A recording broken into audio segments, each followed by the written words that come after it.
Entonces las causas, como he mencionado, pueden ser hemolíticas, ¿no? La incompatibilidad con el grupo ABO, enfermedad hemolítica por incompatibilidad de factor. Otras como alteraciones de la membrana de los glóbulos rojos, ¿no? Como la esferocitosis, hemoglobinopatías o alteraciones enzimáticas como la glucosa 6-fosfato, las hemoglobinopatías como la alfa-talasemia, ¿no? De alguna manera son lábiles y tienen facilidad de destrucción. Entonces, el bebé hace hemólisis y hace anemia por hemólisis y tiene riesgo de hacer ictericia, con riesgo de alguna manera de toxicidad a nivel del sistema nervioso central.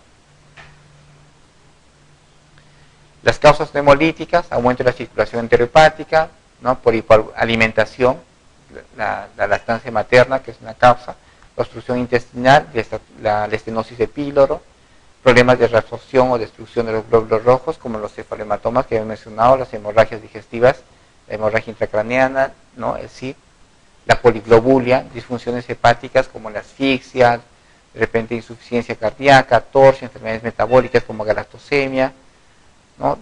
Deficiencias o alteraciones en la conjugación.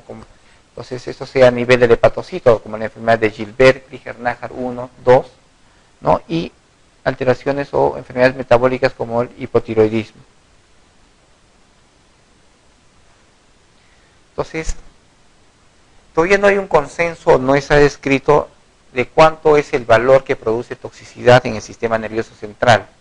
O sea, cuánto debe tener el bebé de ictericia o de bilirrubina indirecta o de bilirrubina total para producir una encefalopatía. O sea, no se sabe, es variable. ¿Y de qué va a depender? De la patología asociada y de fondo. Si ustedes tienen un bebé sano, sin ninguna otra patología, y tiene una bilirrubina de 20, 25 o un poco más de 25, poco probable que tenga una encefalopatía o que termine haciendo kernicterus. Pero si es un bebé que tiene una hemólisis por incompatibilidad de factor, un bebé con asfixia, con una patología de fondo, y tiene una ictericia o una bilirrubina de 20, 25, menos de 25, probablemente haga su encefalopatía. ¿Ya? Entonces, va a depender del tipo de bebé que ustedes con el que se encuentran. Es raro ver encefalopatías en bebés que no tengan incompatibilidad de grupo factor, salvo que tenga pues una ictericia en 30 o más, y que nadie se da cuenta, que también se presenta y hemos visto, ¿no? Casos de 35, y que eso sí pueden llegar a tener encefalopatías.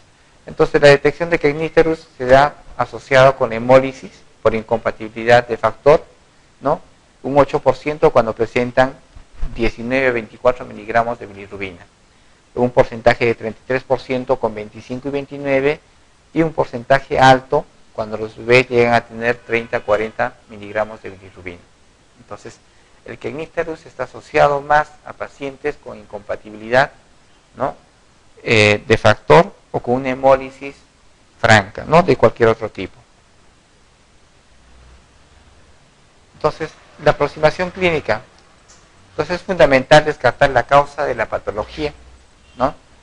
La primera y la más frecuente es la hemólisis y se debe considerar, que es importante, el antecedente. Entonces, ustedes siempre que se encuentran con un bebé con riesgo, con una ictericia en las primeras 24 horas, hagan una anamnesis bastante completa, ¿no? Ver los antecedentes, si los hermanos han tenido ictericia, si tienen antecedentes de hemoglobinopatías, ¿no? Antecedentes de problemas metabólicos como la glucosa 6-fosfato o antecedentes de partos prematuros, ¿no? El momento de la aparición de la ictericia es importante. Entonces, si aparece en las primeras 24 horas, es una ictericia patológica. Y ver la curva o la velocidad de ascenso de la bilirrubina. Si la velocidad de ascenso es de 5 miligramos por kilo día, entonces sospechen ustedes de una bilirrubina, de una ictericia patológica, ¿ya? O si es de 0,5 miligramos por kilo día. Kilo hora, perdón. Entonces, toda ictericia antes de las 24 horas debe considerarse patológica hasta no probar lo contrario. Mientras más precoz, es más urgente el estudio. Entonces, si tienen antes de 24 horas, háganle todos los exámenes y todos los estudios para descartar incompatibilidad de factor. Los ascensos de 0,5 miligramos hora se hace sospechar en hemólisis. Entonces, la velocidad de 5 miligramos día o de 0,5 miligramos hora, entonces ustedes sospechen en destrucción o en lisis celular. El examen físico debe ser completo, ¿no? Debe buscarse Otras cosas que pueden estar asociadas a la ictericia, como hematomas, equimosis, estudiar o ver bien el hígado y el vaso. Y eso es lo que les mencionaba, este es el gráfico de Kramer, o sea, la gráfica donde ven ustedes al bebé, se orientan de acuerdo a la ubicación de la ictericia y más o menos van viendo cuánto de porcentaje de bilirrubina tiene el paciente, ¿no? Entonces va en forma cefalocaudal, entonces un menor porcentaje en la cabeza, luego el tórax, abdomen, extremidades, las plantas y las palmas de las manos, ¿no? Entonces, obviamente el Kramer tiene una valoración un poco subjetiva y eso es importante. Entonces no pueden ustedes guiarse de la evaluación subjetiva de lo que ustedes están viendo. Entonces siempre deben confirmar con un examen de laboratorio. ¿Qué van a pedir? Su grupo factor, tanto de la madre como la del bebé, con un directo al bebé para ver si hay hemólisis. Y la bilirrubina total, ¿no? Que pueden pedirle en las primeras horas, no es necesario pedir una bilirrubina directa, pueden pedir solo bilirrubina total y la bilirrubina indirecta y hacer el seguimiento y cada 6 horas pueden ver ustedes su curva o su velocidad de ascenso, ¿no? Entonces la velocidad de ascenso por encima de 0,2 por hora ya se sospechar en una ictericia o una hiperbilirrubinemia y que probablemente necesite fototerapia, ¿no? Dos situaciones clínicas frente en las que recién nacido puede presentar ictericia, que puede ser la leche de la mamá o que baje mucho de peso. Eso es frecuente. Entonces, los bebés llegan a fototerapia o la mamá no les está dando en forma adecuada, o es la leche de la mamá, o están bajando mucho, o el porcentaje de peso es demasiado o por encima de 10 en relación al peso de nacimiento. Entonces, la leche de la mamá, se ha estudiado bastante el hecho de que la leche de la mamá también puede producir ictericia, y eso se dan por metabolitos, ¿no? Como los que están viendo, el alfa 20 beta pregnanodiol, que inhibe de alguna manera la conjugación de la bilirrubina. Eso está en estudio, ¿no? Y que también la lactancia materna puede tener actividad sobre la beta-glucuronidasa. Entonces, la beta-glucuronidasa es la que se encarga de producir la deconjugación a nivel del intestino. Entonces, si hay acción de la beta-glucuronidasa, se incrementa la bilirrubina por acción o por el sistema enterohepático, ¿ya? Entonces, la baja de peso, entonces, el que esté mucho tiempo en ayunos el bebé, o que no esté subiendo mucho de peso, hace que haya una éstasis o disminución de la motilidad intestinal. Si hay disminución de la motilidad intestinal, se produce la deconjugación, ¿no?, en mayor porcentaje de esa bilirrubina. Por lo tanto, sube nuevamente al sistema por el sistema enterohepático.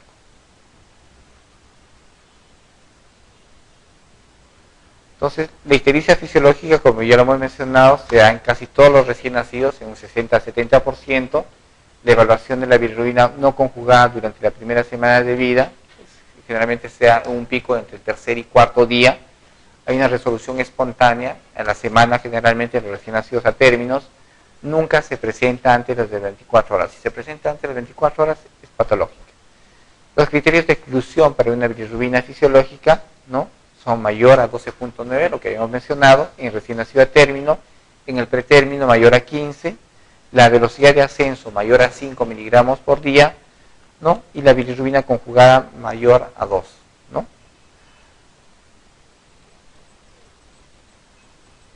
Evolución de la ictericia fisiológica se inicia usualmente en el tercer y cuarto día, luego de las 48 horas, puede empezar con un pico máximo en el cuarto o quinto día.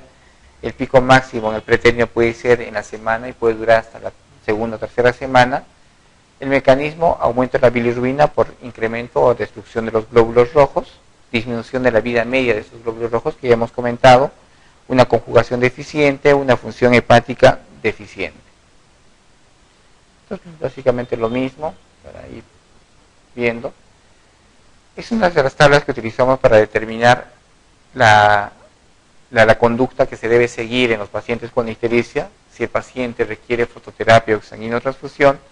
En los prematuros ustedes ven que son valores pequeños para ya exsanguinotransfusión. Un prematuro de 1000 con un valor de 12 a 10 ya requiere exsanguinotransfusión. Los prematuros de 1000 a 1500 con 7 a 9 ya es candidato de fototerapia y 12 a 15 exsanguinotransfusión. Prematuros de 1500 a 2000, 10 a 12, ¿no?, y 15 a 18 para exsanguíneo, y prematuros de 2000 a 2500, 13 a 15 y 18 a 20. La Academia Americana de Pediatría recomienda por encima de 25 ya considerar la posibilidad de exsanguíneo transfusión, ¿no? Eso es importante. Kernicterus ¿ya? Es el paso de la bilirrubina no conjugada hacia el cerebro, especialmente cuando esta es libre, que no está unida a la albúmina. ¿Ya? Entonces, y se produce una degradación celular y necrosis. Su mecanismo de acción todavía no es muy clara. Las regiones o las zonas que son alteradas en el cerebro por la bilirrubina o por la ictericia son los ganglios basales, el hipocampo, la sustancia negra, los núcleos de los pares craneanos, motor ocular común, patético y vestibular. Por eso es que es importante hacer seguimiento a los pacientes con ictericia y hacer seguimiento para determinar si están sobrios o no. ¿Ya? Entonces, como el compromiso es más o menos ese nivel, ustedes tienen que hacer el seguimiento, ¿no? Hacer esos potenciales auditivos o algunos otros exámenes para determinar si hay sordera central o no en el bebé. ¿Ya? En ocasiones puede impregnarse en otras regiones del sistema nervioso como el núcleo dentado, el cerebelo, la formación reticular, las células de las astas anteriores de la médula espinal. Entonces la manifestación clínica es aguda y crónica. Si sale de la fase aguda, va a terminar en una fase crónica con encefalopatía. ¿Ya? Entonces, los bebés que superan la fase aguda, ninguno de ellos, ¿no? De alguna manera sale con, sin lesión cerebral. O sea, casi todos presentan un compromiso cerebral. Entonces, en la etapa aguda usualmente termina con la muerte. Es bastante grave la encefalopatía por bilirrubina. Y en la etapa crónica se caracteriza siempre por secuelas neurológicas graves e invalidantes. Entonces, en todos los casos de recién nacidos que tuvieron cifras altas de bilirrubina de 20 a 30, entonces, y que están asociados a hemólisis, entonces siempre sospechar o pensar en que podrían hacer de alguna manera una encefalopatía por bilirrubina. La fase aguda, ¿no? Tiene 3 fases. En la primera fase, que son los primeros 2 días, donde hay compromiso neurológico, ya hay manifestación neurológica, donde hay succión pobre, hipotonía, letargia, cierto grado de estupor y puede haber convulsiones. En la fase 2, la primera semana, ya hay manifestaciones de hipertonía. El paciente se presenta en opistótonos, ¿no? Y con cierta hipertonía en los músculos extensores. Y la fase 3, una hipertonía total o generalizada. Entonces ese es un bebé con Kernicterus, ¿no? La posición en opistótonos, una curva, hay una hiperextensión de los músculos extensores del cuello. Entonces vemos otro bebé, ¿no? Casi todos tienen la manifestación, ¿no? Es una posición Kernicterus y aparte de eso están flácidos, ¿no? Que ha caído. Entonces es un bebé encefalopático.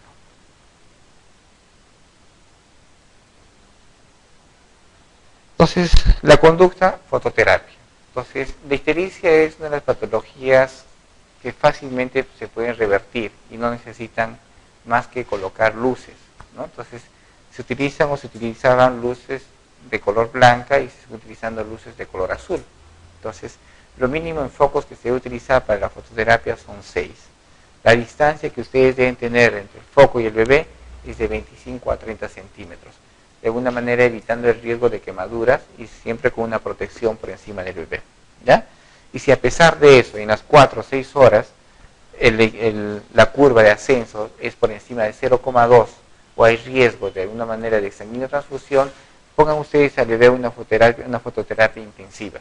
Fototerapia intensiva es ponerle más focos, ponerle 2 equipos de fototerapia, bajar un poco la altura del bebé hacia la fototerapia, ¿no? O utilizando de repente luz halógena, ¿no? Y si de alguna manera siempre protegiendo para evitar el riesgo de quemaduras o del bebé bronceado. Entonces, los efectos colaterales de la fototerapia, aumento de las pérdidas insensibles, eso ya conocemos, se pierde más agua por la calor que se incrementa, hay hipertermia, puede haber daño de la retina si nosotros no protegemos los ojitos, lo primero que tienen que hacer es proteger los ojos. Aumento del tránsito intestinal, eso está descrito, ¿ya? Se incrementa un poco más el peristaltismo intestinal, las deposiciones cambian en consistencia, son más líquidas y de color verdoso, puede haber rasgos cutáneos y también se puede presentar el síndrome del niño bronceado.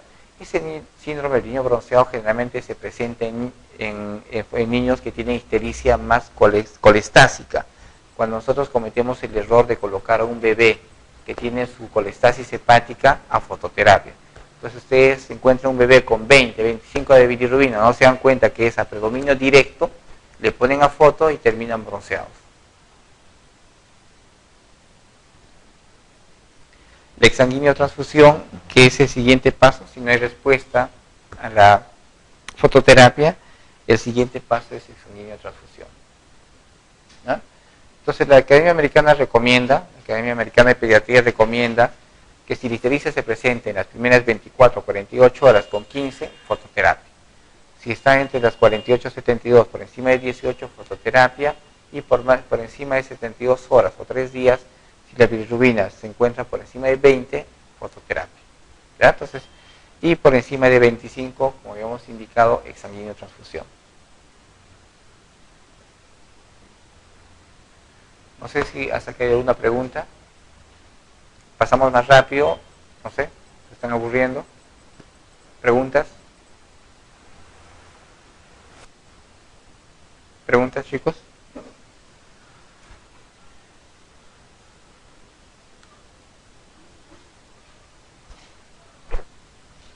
No sé si está claro hasta acá.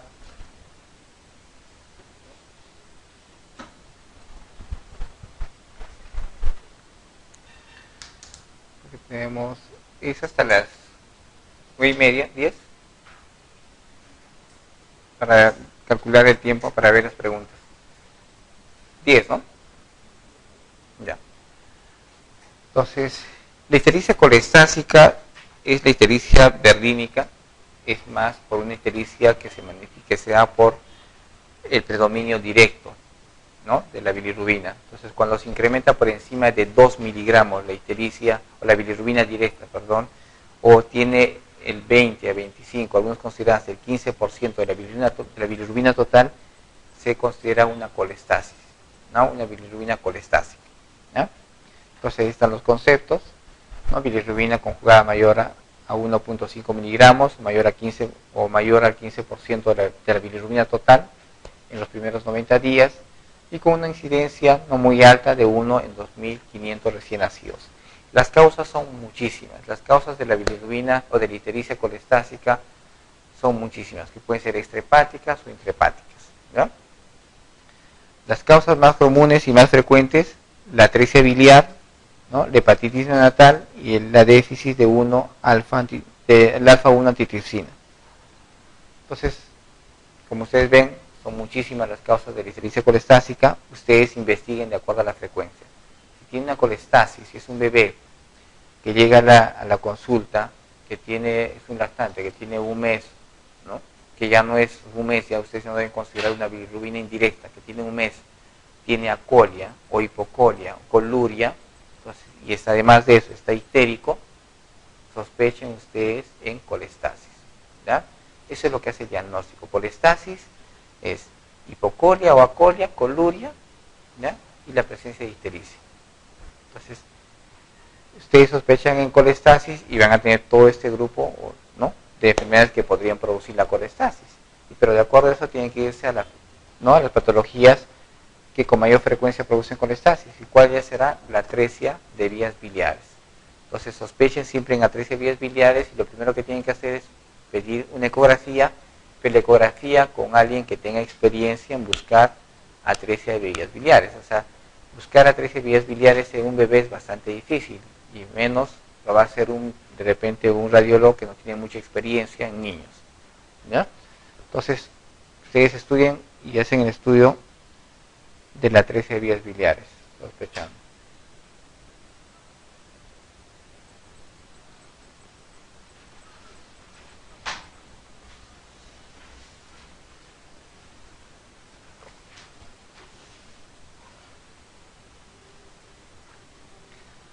Señale qué fármaco de los siguientes puede disminuir la ictericia fisiológica del recién nacido cuando lo ingiere la madre en el tercer trimestre del embarazo. Digoxina, ampicilina, ¿qué dice? Clortalidona, fenobarbital, ¿no? Y clordiazepóxido, ya no sé qué es. ¿Cuál de los medicamentos puede de alguna manera disminuir la ictericia? Ya hemos mencionado. ¿Cuál es? El fenobarbital, ¿no? Entonces, como ustedes pueden ver, el fenobarbital ya lo pueden utilizar, ¿no? Ya se puede utilizar y puede haber respuesta incluso prenatalmente. O sea, si la mamá recibe fenobarbital, de alguna manera estimula la conjugación de la bilirrubina y disminuye la ictericia en el bebé.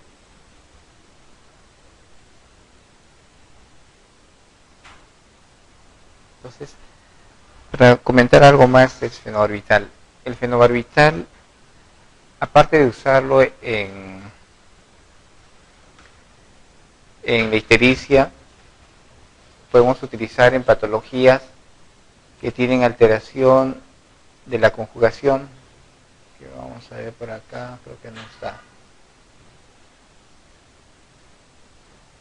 Ya, síndrome de Alagille podemos utilizar en Klinger-Najar y en Klinger-Najar 1 y en el rotor. Entonces, que son patologías que están alterados o que tienen alteración en la conjugación. Lo que hace es estimular la conjugación. Entonces, si ustedes tienen un paciente con atresia vía biliar, también podrían utilizar. Entonces, todo paciente con colestasis debe de alguna manera tener un estímulo de la conjugación para disminuir la colestasis y la excreción, ¿no? Entonces, el fenobarbital se puede utilizar no solo en los pacientes con ictericia fisiológica o ictericia patológica a predominio indirecto, sino también lo pueden utilizar en patologías que producen ictericia a predominio directo, como colestasis.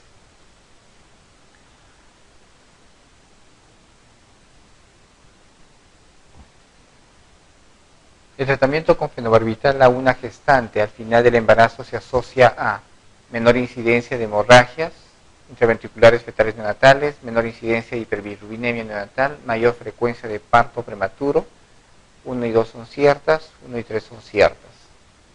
Entonces, el fenobarbital disminuye la incidencia de hemorragia intraventricular en el neonato, disminuye la incidencia de ictericia en el neonato, mayor frecuencia de parto prematuro. ¿Qué opinan?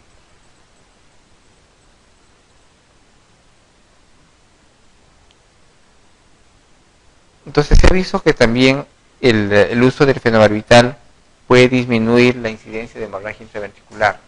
Los efectos no son muy conocidos, ¿ya? Pero sí, así como la maduración pulmonar, el fenobarbital es un estimulante. Entonces, de alguna manera disminuye la hemorragia intraventricular en los prematuros.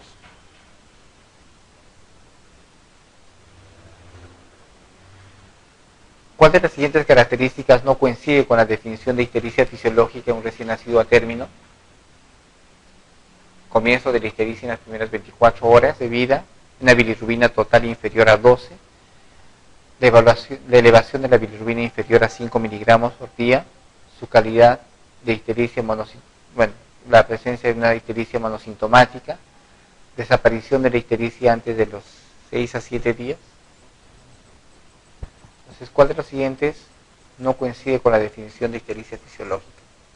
Hemos mencionado, ¿no?, que la bilirrubina total inferior generalmente es menos de 12 miligramos, la total es inferior a 12 miligramos, la elevación de la bilirrubina no supera los 5 miligramos, generalmente es monosintomática y puede desaparecer a la semana en los recién nacidos a términos. Y cuando se presenta una ictericia en las primeras 24 horas es patológica. La respuesta es